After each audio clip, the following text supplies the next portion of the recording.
Hello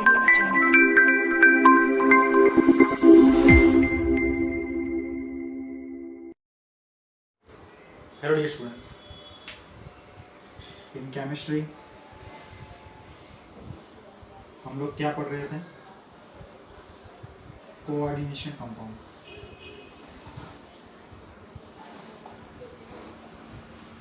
क्या पढ़ रहे हैं हम लोग? Coordination compound. Clear? As I told you, कभी भी मेरे पास आप लोगों का कोई भी रिस्पांस नहीं आता है। मेरा लास्ट लेक्चर कंप्लीट हुआ, उसके बाद दूसरे एक बच्चे ने मेरे पास IUPAC नोमेनक्लेचर की शीट मांगी, उसको मैंने भेजी है। उसके अलावा कोई भी बच्चा काम नहीं कर रहा है, not a single one. Okay, वही ये काम कर रहा है क्योंकि उन्होंने अभी मेरे पास वो शीट मांगी है कि IUPAC नोमेनक्लेचर कैसे करना है। फाइन, कोई दिक्कत नहीं, हम फिर से आगे बढ़ेंगे। हम लोगों ने लास्ट टाइम क्या पढ़ा था? Crystal field splitting in tetrahedral structure. Now today we are going to study about crystal field splitting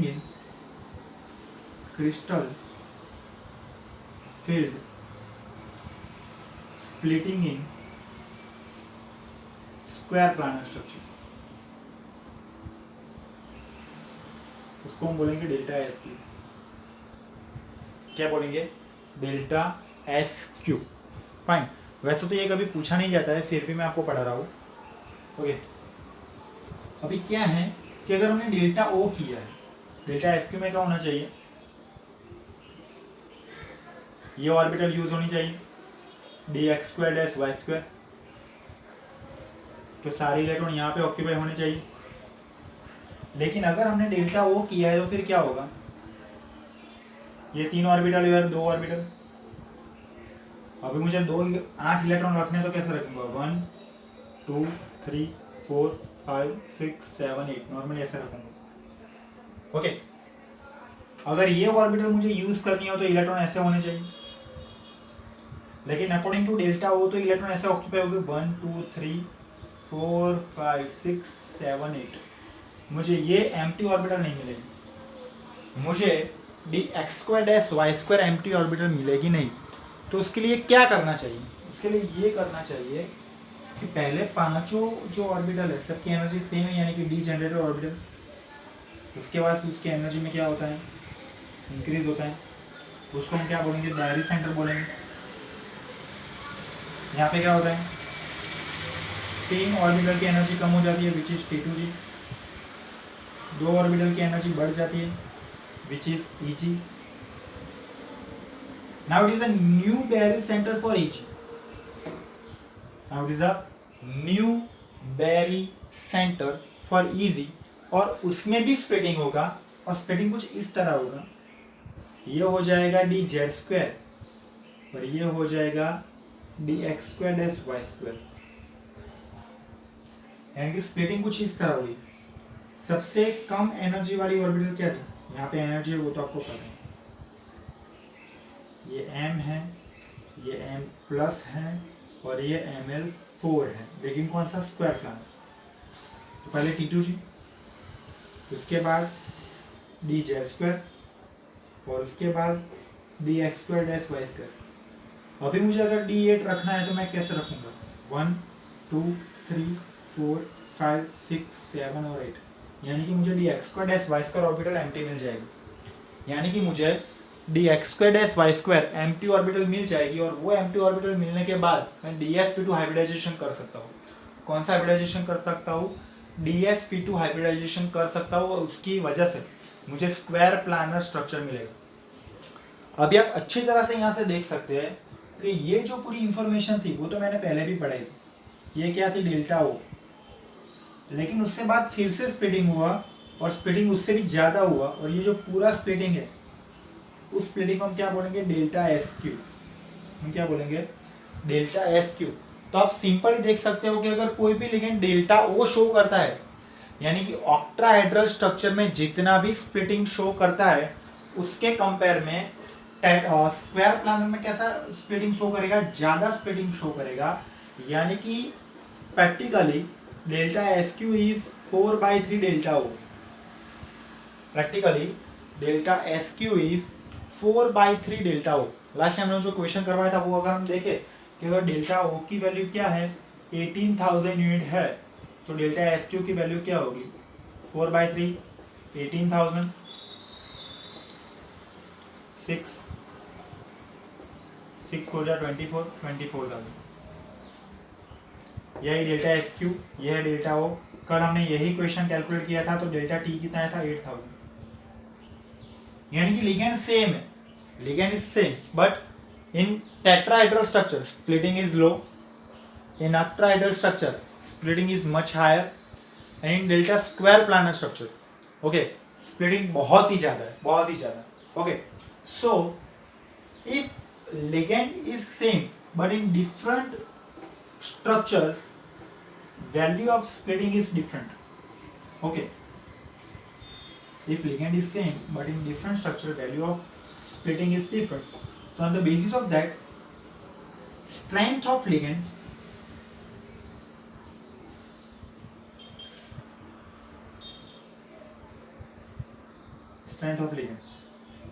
is based on first structure of compound, like delta SQ is equal to 4/3 delta O, and delta T is equal to 4/9 delta O. It means in square planet more, delta O less, delta T is very much less. So in square planet structure it's a strong field ligand, in tetrahedral structure it's a weak field ligand. Second,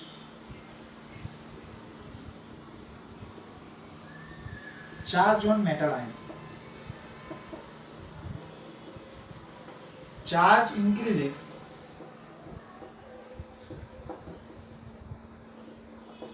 strength increases. यह मैं फिर से आपके पास repeat करवा रहा हूँ, ये मैंने आपको पहले भी पढ़ा चुका हूँ। ओके, देखते हैं कैसे। We know that in cobalt plus 2 H2O is weak field ligand, but in cobalt plus 3 H2O is strong field ligand. Same in Fe plus 2 ammonia is weak field ligand, but in Fe plus 3 ammonia is strong field ligand.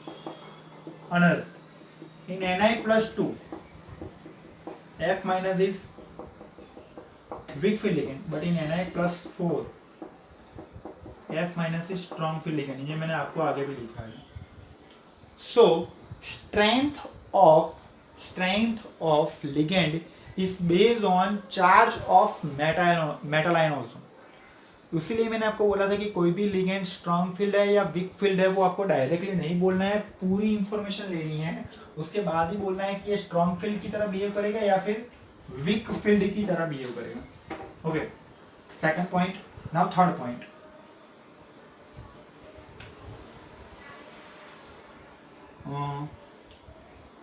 Transition series.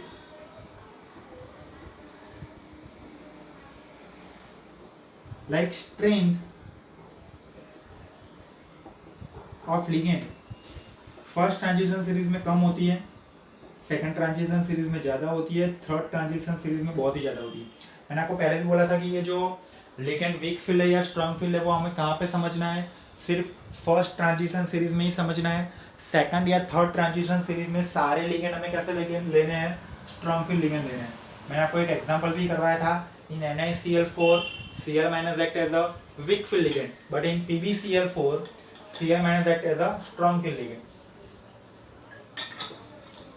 क्योंकि Na first transition series में था, palladium second transition series में था, यानी 3D से 4D में strength बढ़ जाती है और 4D से 5D में स्ट्रेंथ बन जाती है।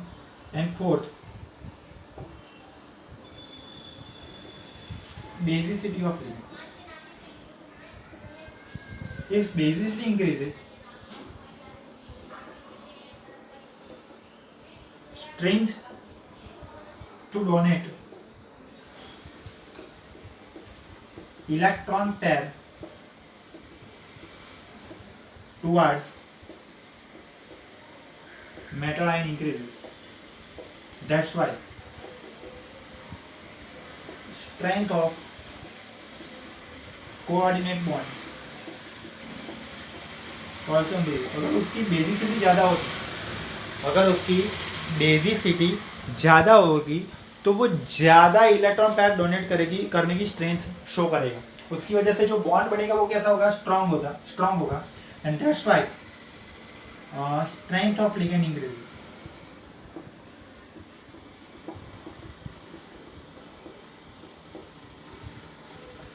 इसके लिए हमें क्या करना है, स्पेक्ट्रोकेमिकल सीरीज फॉलो करनी है। मैंने थोड़ी सी आपको लिखवाई थी आगे, ओके। पूरी स्पेक्ट्रोकेमिकल सीरीज मैं आपको दूंगा, भेजूंगा आपको ग्रुप में। नहीं तो नॉर्मली हमें क्या करना है कि आगे के जो 3 कॉन्सेप्ट वो फॉलो करना है जब भी हमें हाइब्रिडाइजेशन फाइंड करना है तब। Clear.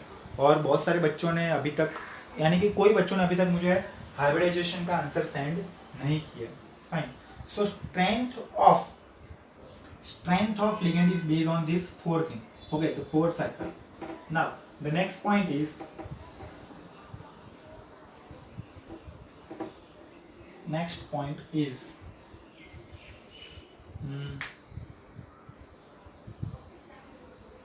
color of coordination compound. Color of what? Coordination compound. The first thing is it should contain unpaired electron. अगर सारे इलेक्ट्रॉन पैड होंगे तो उसमें डी ट्रांजिशन नहीं होगा। उसमें क्या नहीं होगा, डी ट्रांजिशन नहीं होगा, क्योंकि दोनों एक दूसरे के साथ पैड है। उसके लिए उनके पास क्या होना चाहिए, अनपैड इलेक्ट्रॉन होना चाहिए। अगर एक अकेला इलेक्ट्रॉन होगा तो उसमें डी ट्रांजिशन पॉसिबल होगा, पैड इलेक्ट्रॉन में डी ट्रांजिशन पॉसिबल नहीं होगा। उसकी वजह से पहली जो भी कंडीशन है वो कंडीशन कौन सा है, उसके पास अनपैड इलेक्ट्रॉन होना चाहिए। दूसरा, उसके पास लिगेंड प्रेजेंट होना चाहिए। क्या प्रेजेंट होना चाहिए, लिगेंड। अगर लिगेंड प्रेजेंट नहीं होगा तो डेल्टा ओ नहीं होगा। If there is absence of ligand, delta is not present, यानी कि स्प्लिटिंग नहीं होगी। स्प्लिटिंग नहीं होगी तो भी ट्रांजिशन नहीं होगा। स्प्लिटिंग नहीं होगी तो क्या होगा, पांचों ऑर्बिटल की एनर्जी कैसी होगी, सेम होगी। They R D generator orbital. और अगर डी जनरेटर ऑर्बिटल है तो एक ऑर्बिटल में से दूसरे ऑर्बिटल में जाने के लिए उसको कोई एनर्जी एब्जॉर्ब भी नहीं करनी पड़ेगी या फिर एमिट भी नहीं करनी पड़ेगी। उसको कोई एनर्जी एब्जॉर्ब भी नहीं करनी पड़ेगी या फिर एमिट भी नहीं करनी पड़ेगी। तो लिगेंड होना बहुत ही जरूरी है। अगर सारी एनर्जी सेम है तो हमें कलर नहीं मिलेगा। फाइन। नाउ उसका एग्जांपल मैं कैसे देख सकता हूँ, CuSO4 is a colorless white solid compound, but CuSO4.5H2 is violet color or blue color compound.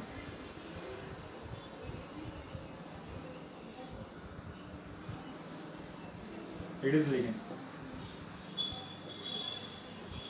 Okay, तो लिगेंड होना जरूरी है। अगर लिगेंड नहीं है तो उसमें कलर शो होगा नहीं। नाउ नेक्स्ट थिंग, सी मैं एग्जांपल दे रहा हूँ, टिटेनियम H2O 6 टाइम्स +3, तो उसमें क्या आएगा, टिटेनियम +3 आएगा। उसमें इलेक्ट्रॉनिक कॉन्फ़िगरेशन 3d1 आएगा, R1 कंप्लीट 3d1। अभी H2O 6 है तो स्प्लिटिंग कुछ ऐसा हुआ होगा। ये क्या आएगा, T2G और ये Eg 3d1 है, यानी कि सिर्फ एक ही इलेक्ट्रॉन है। और ये दोनों orbital, there is 2 kind of orbital. अगर स्प्लिटिंग नहीं होता तो सारी एनर्जी कैसी होती, सेम होगी। लेकिन अभी दोनों की एनर्जी में क्या है, डिफरेंस है। दोनों की एनर्जी में क्या है, डिफरेंस है। और उनके पास क्या है, इलेक्ट्रॉन भी प्रेजेंट है, वो भी अनपेयर्ड इलेक्ट्रॉन। अभी होगा क्या, अगर मैं इसके ऊपर light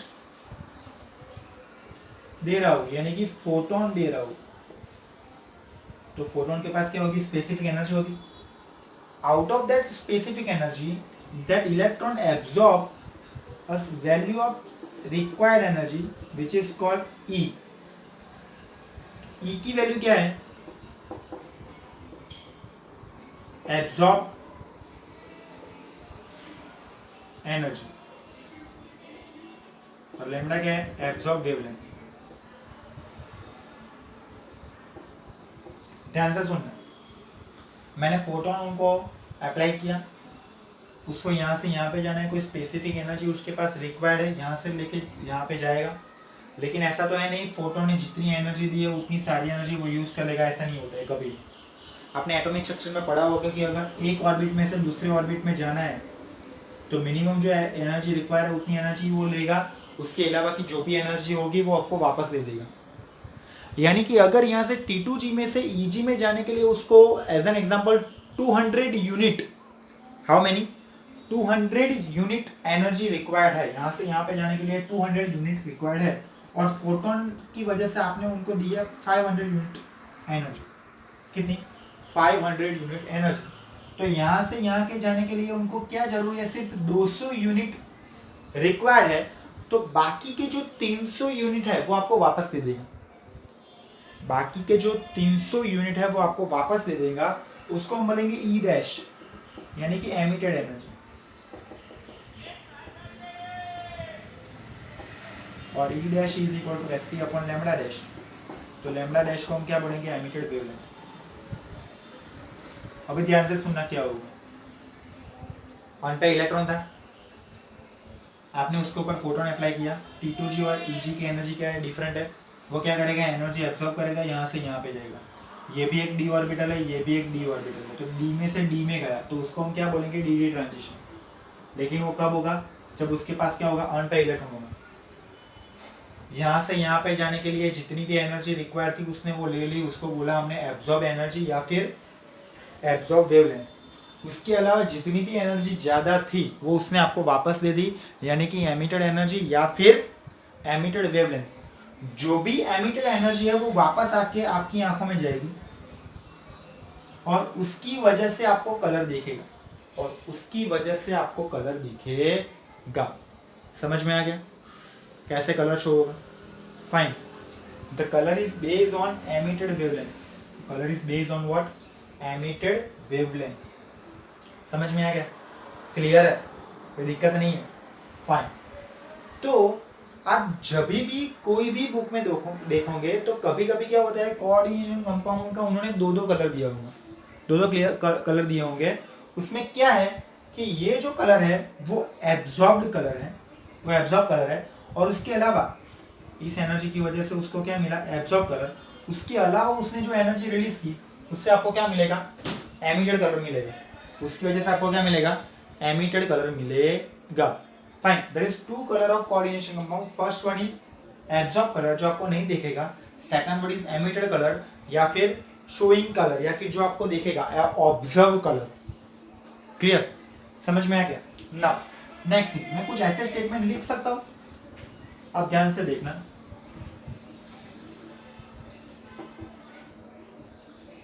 if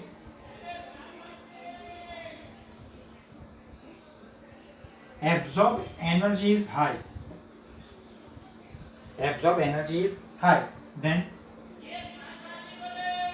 absorbed wavelength is low because energy and wavelength is inversely proportional. Okay, absorbed wavelength क्या होगी? कम होगी। and if absorbed energy is high, emitted energy is low, and that's why emitted wavelength should be है। ध्यान से देखना, अगर उसने ज्यादा एनर्जी एब्जॉर्ब की है तो वो कम एनर्जी एमिट करेगा। जैसे कि हमने हर वक्त उनको 500 एनर्जी दी। कितनी एनर्जी दी? 500। उसमें से वो 400 एब्जॉर्ब करता है तो आपको कितनी वापस देगा? सिर्फ 100। 400 वो एब्जॉर्ब करता है तो आपको कितनी वापस देगा? 100। एनर्जी और वेवलेंथ एक दूसरे के रेसिप्रोकल है। Now if absorbed energy is low, then absorbed wavelength should be high, and if absorbed energy is low, then emitted energy will be high, and that's why emitted wavelength should be low. समझ में आ गया?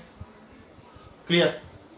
अगर वो ज्यादा energy absorb करता है तो कम energy emit करेगा। अभी उसको मैंने 500 एनर्जी दी, उसमें से वो 250 एनर्जी या फिर ऐसा बोल सकते हैं 200 एनर्जी एब्जॉर्ब कर रहा है तो 300 एनर्जी आपको वापस देगा।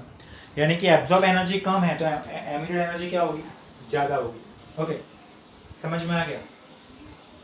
नाउ नेक्स्ट,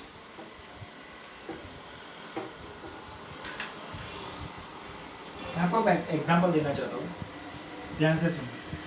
हमारे पास है NiH2O 6 टाइम्स +2, इसमें क्या है Ni+2 है, लेकिन लिगेंड कौन सा है H2O। NiH2O 4 टाइम्स En मतलब इथिलीन डाइअमाइन, इसमें भी क्या है Ni+2 है। सब में मेटल आयन कैसे है कॉमन, दोनों में मेटल आयन कैसे है कॉमन है, लेकिन पहले में क्या है 6 यानी कि 6 H2O लिगेंड है, और दूसरे में क्या है 4 H2O लिगेंड है और एक En है, इथिलीन डाइअमाइन है। एक दूसरा एग्जांपल लेते हैं NiH2O 2 times En 2 times bidentate, इसमें भी Ni+2 है। या फिर मैं ऐसा लेता हूँ NiEn 3 टाइम्स, इसमें भी Ni+2 है। सब में Ni+2 है, लेकिन लिगेंड इज डिफरेंट। तो लिगेंड डिफरेंट होगा तो डेल्टा सेम हो सकता है या नहीं हो सकता है, नहीं हो सकता है कभी। लिगेंड डिफरेंट होगा तो डेल्टा डिफरेंट ही होगा, so delta is also different. और मैं ऐसे बोलता हूँ कि अगर आपके पास ए लिगेंड है, उसके अंदर इतना स्प्लिटिंग है, और अगर आपके पास बी लिगेंड है, इसमें सारे ए लिगेंड है, इसमें ये है और ये है, दोनों लिगेंड डिफरेंट डिफरेंट है, तो स्प्लिटिंग कैसा होगा, सेम होगा या डिफरेंट होगा। तो जो भी बच्चा अभी तक पढ़ा उसको समझ में आ जाएगा कि अगर लिगेंड चेंज हो रहा है तो स्प्लिटिंग भी क्या होगा, चेंज हो जाएगा। अगर लिगेंड चेंज हो रहा है तो स्प्लिटिंग भी क्या हो जाएगा, चेंज हो जाएगा। अगर ए के लिए इतना है तो बी के लिए उससे डिफरेंट होगा, शायद इतना है, ये T2G और ये EG, इसमें ये T2G और ये EG। और अगर मैं C ले रहा हूँ which is very strong field, तो ये T2G और ये EG। अब इस सब में मैं फोटोन अप्लाई करता हूँ, यहाँ से यहाँ पे जाएगा, ये यहाँ से यहाँ पे जाएगा, ये यहाँ से यहाँ पे जाएगा। अगर इसमें E = SC/λ है तो इसमें E डैश लिखना पड़ेगा हमें, क्योंकि यहाँ से यहाँ पे जाने के लिए जितनी एनर्जी चाहिए उससे यहाँ पे कम चाहिए, लेकिन यहाँ पे बहुत ही ज़्यादा चाहिए। तो सब में क्या है, एब्जॉर्ब एनर्जी डिफरेंट। ध्यान से सुनना, जो बच्चे पढ़ रहे हैं उसके लिए मैं बोल रहा हूँ, ओके। अगर लिगेंड चेंज हो रहा है तो स्प्लिटिंग चेंज हो जाएगा, स्प्लिटिंग चेंज हो जाएगा तो एब्जॉर्ब एनर्जी चेंज हो जाएगी, एब्जॉर्ब एनर्जी चेंज हो जाएगी तो एब्जॉर्ब वेवलेंथ भी चेंज होगी।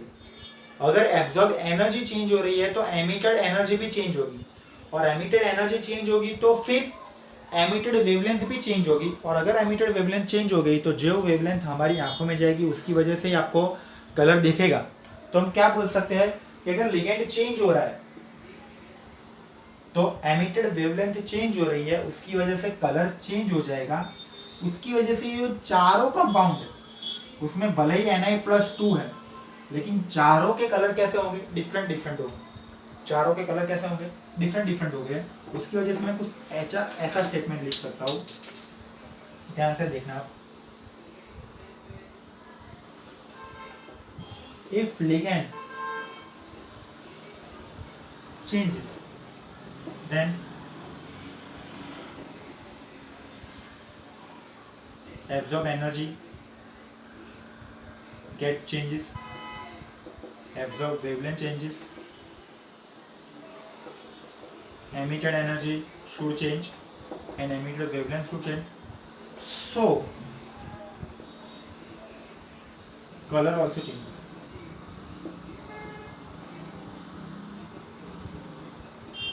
इन शॉर्ट, अगर लिगेंड चेंज हो रहा है तो कलर चेंज हो जाएगा, अगर लिगेंड चेंज हो रहा है तो कलर भी क्या हो जाएगा, चेंज हो जाएगा। लेकिन उसका रीजन ही है, मैंने पूरा आपको पढ़ा। तो अभी तक जो भी बच्चों ने मुझे ध्यान से पढ़ा है या फिर फर्स्ट या सेकंड लेक्चर देखा होगा तो उनको पता होगा कि जब मैंने वर्नर थियरी पढ़ाई तब मैंने 4 कंपाउंड लिखवाए थे, CONH3 6 times Cl3, CONH3 5 times Cl2, CONH3 4 times Cl2Cl और CONH3 3 times Cl3।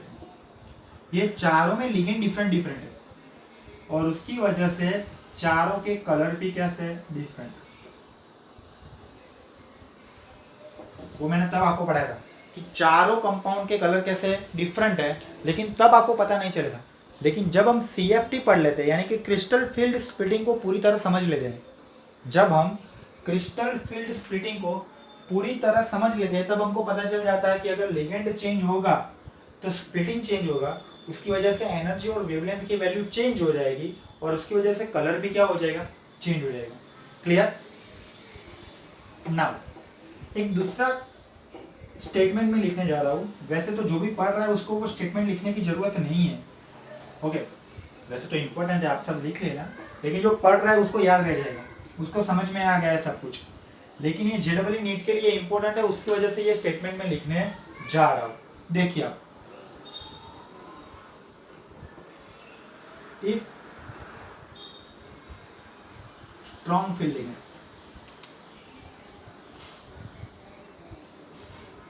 Strong field ligand तो क्या होगा, डेल्टा ज़्यादा होगा। स्ट्रॉन्ग फील्ड है, डेल्टा ज़्यादा। इफ डेल्टा ज़्यादा, एब्जॉर्ब एनर्जी क्या होगी, ज़्यादा होगी। एब्जॉर्ब वेवलेंथ कम होगी, एमिटेड एनर्जी कम होगी, और एमिटेड वेवलेंथ ज़्यादा होगी। तो अगर आपको ऐसा पूछा जाता है कि which of the following compound shows maximum absorb energy या फिर मिनिमम एब्जॉर्ब वेवलेंथ, या फिर ऐसा पूछ सकते हैं मिनिमम एमिटेड एनर्जी या फिर मैक्सिमम एमिटेड वेवलेंथ, ऐसा कुछ भी पूछा हो तो आपको क्या देखना है कि किसमें स्ट्रॉन्ग फील्ड लिगेंड, जिसमें सबसे ज्यादा स्ट्रॉन्ग फील्ड लिगेंड होगा, जिसमें सबसे ज्यादा स्ट्रॉन्ग फील्ड लिगेंड होगा, उसमें क्या होगा, ये वैल्यू लिखी जाएगी। If there is weak field ligand, if there is weak field ligand तो डेल्टा कैसा होगा, कम होगा। ये डेल्टा कम है, अगर डेल्टा कम है तो फिर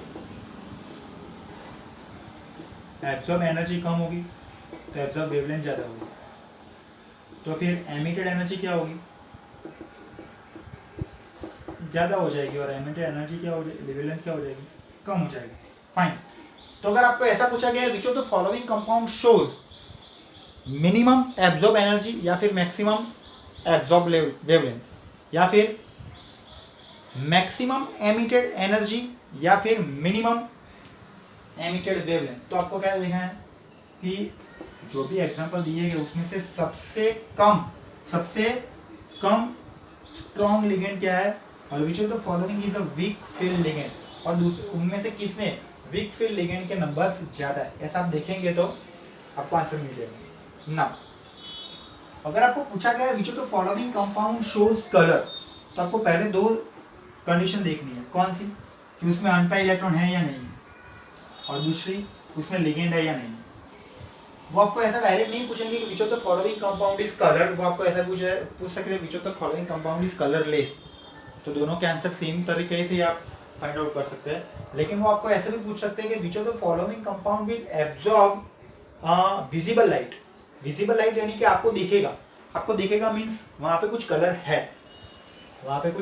है, तो वो कलर्ड कंपाउंड पूछने की जगह पे क्या पूछ सकता है, विच of the following compound absorb visible light, ऐसा भी कुछ आपको पूछ सकते हैं। वो डायरेक्टली आपको क्वेश्चन पूछेंगे, ऐसे कुछ जरूरत नहीं। लेकिन थोड़े कैसे एग्जाम्पल है, एक्सेप्शन है, वो मैं आपको लिखवा देता हूँ। जैसे कि F2 है, Cl2 है, Br2 है और I2 है, all are colour compound, halogen compound. लेकिन उसमें डी ट्रांजिशन नहीं होता है, उसमें होमो-लुमो ट्रांजिशन होता है। क्या होता है HOMO LUMO transition? Higher occupied molecular orbital, lower unoccupied molecular orbital, higher occupied molecular orbital and lower unoccupied molecular orbital. समझ में आ गया बच्चों? ओके, होमो-लुमो क्या है वो हमने केमिकल बॉन्डिंग में स्टडी किया है। वो हमने किस में स्टडी किया है? केमिकल बॉन्डिंग में। उसके बारे में अभी हम डिस्कस करने वाले नहीं। Now another thing, if it is KMnO4 potassium पर मैंगनेट, अगर वहां पे पर मैंगनेट है वायोलेट कलर होगा। ओके, अगर वहां पे K2Cr2O7 यानी कि डाइक्रोमेट है तो वहां पे ऑरेंज कलर होगा। अगर वहां पे K2CrO4 है यानी कि क्रोमेट प्रेजेंट है, क्या प्रेजेंट है? क्रोमेट, और मैंगनीज डाइक्रोमेट क्रोमेट, तो वहां पे येलो कलर होगा। ओके, और अगर वहां पे CrO2 Cl2 है, इट कॉल्ड क्रोमाइल क्लोराइड, तो उसमें होगा रेड, ऑरेंज, वेपर। ये सारे कलर कंपाउंड है, लेकिन ये एक्सेप्शनल केस है। इसमें से किसी भी कंपाउंड में अनपेयर्ड इलेक्ट्रॉन नहीं है। इसमें से किसी भी कंपाउंड में क्या नहीं है, अनपेयर्ड इलेक्ट्रॉन नहीं है, फिर भी वो कलर शो कर रहे हैं। अनपेयर्ड इलेक्ट्रॉन नहीं है, फिर भी वो क्या कर रहे हैं, कलर शो कर रहे हैं। उसका रीजन क्या है, ligand to metal charge transfer. Ligand to metal charge transfer की वजह से उस पे कलर आ रहा है। Ligand to metal charge transfer की वजह से वहां पे क्या आ रहा है, कलर आ रहा है। लेकिन उसका मतलब क्या है, मेटल के पास अपने आप कोई इलेक्ट्रॉन नहीं है, सारे इलेक्ट्रॉन चले गए, डी ऑर्बिटल में कोई इलेक्ट्रॉन नहीं है। लेकिन लिगेंड के पास से उनको जो इलेक्ट्रॉन मिले हैं, वो इलेक्ट्रॉन की वजह से वो कलर शो कर रहा है। होगा तो डी ट्रांजिशन, यहाँ पे क्या होगा, डी ट्रांजिशन ही होगा। लेकिन D transition is based on what, ligand to metal charge transfer. D transition is based on what, ligand to metal charge transfer. It is clear? Okay fine. Now next, ये next topic एक ले रहा हूं, आपकी जो exam है उसमें सिर्फ मैंने CFT तक जो पढ़ाया था वही आएगा। जो मैंने CFT तक पढ़ाया था वही आने वाला है, लेकिन ये पॉइंट मैं पढ़ा रहा हूं वो भी आएगा। EAN, इफेक्टिव एटॉमिक नंबर, कैसे फाइंड करना है। EAN is equal to atomic number of metal ion minus oxidation number of metal ion plus 2 multiplied by coordination number. 2 multiplied by what? Coordination number. Fine. Now see, if value of EN is like atomic number of, if value of EN is like atomic number of group 18 element, अगर EN का आपका answer क्या आ रहा है, like atomic number of group 18, like कौन सा है, 10 है, 18 है, 36 है, 54 है, etc. Then we said that it follows EN rule. और अगर ऐसा आंसर नहीं आ रहा है, if answer is not like atomic number of group 18 element, it means it does not follow EN rule. It means it does not follows EAN rule. Let's see few examples.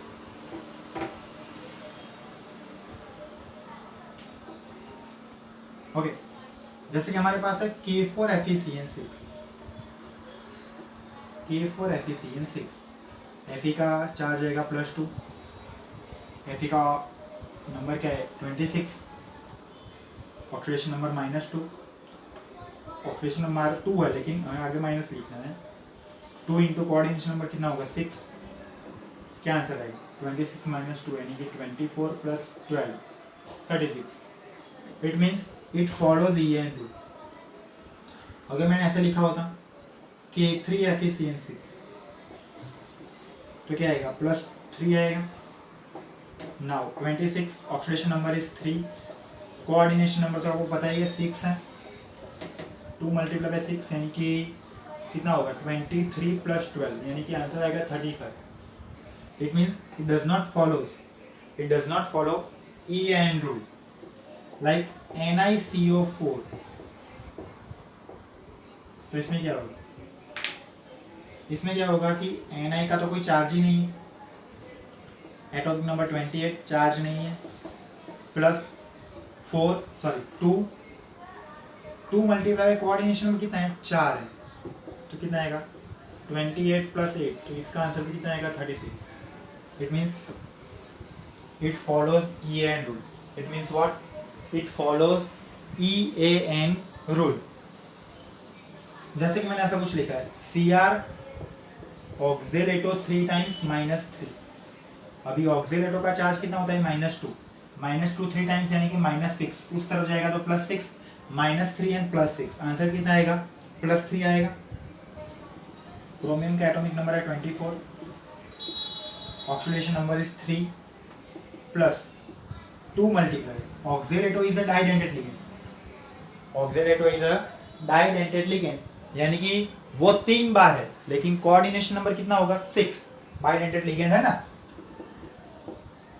तो कितना होगा? 21 + 12 यानी कि 33. It means it does not follow EAN rule. Okay, now FeCO5. इसमें भी oxidation number 0. Fe का oxidation number कितना है? 26. Oxidation number is 0. Atomic number 26 है. 2 × 5 होगा यानी कि 26 + 10 यानी कि आंसर आएगा 36. It means FeCO5 follows EAN rule. FeCO5 follows EAN rule. By this method you can find value of EAN. Value of what? EAN for different coordination compound. Fine. अभी मैं आपको एक दूसरा क्वेश्चन करवाने जाता हूँ, ध्यान से आप लोग देखना. ओके, ऐसे क्वेश्चन JEE में आ सकते हैं, नीट में बहुत ज़्यादा लेवल का अगर अच्छा सा क्वेश्चन पूछना है उसको तो ये आ सकता है. फाइन. जैसे कि मैंने लिया है MnCO5.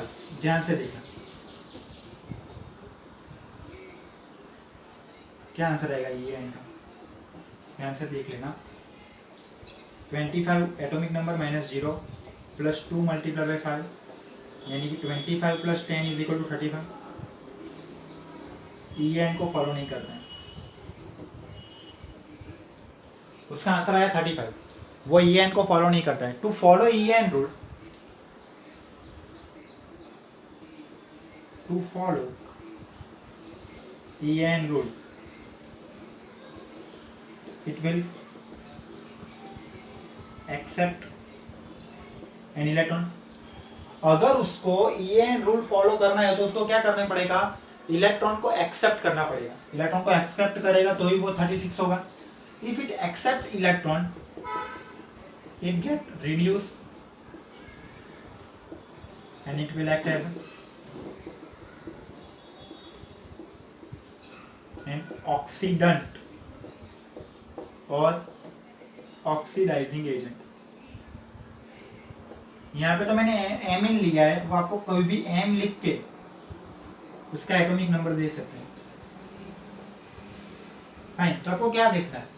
अगर उसके EAN का आंसर, जो भी EAN का आंसर आना चाहिए यानी कि ग्रुप 18 का जो भी एटॉमिक नंबर आना चाहिए उससे कम है, तो वो क्या ट्राई करेगा? To follow EAN rule it will try to accept an electron. और अगर वो इलेक्ट्रॉन एक्सेप्ट करेगा तो वो खुद क्या हो जाएगा? रिड्यूस. तो एक्ट कैसे करेगा?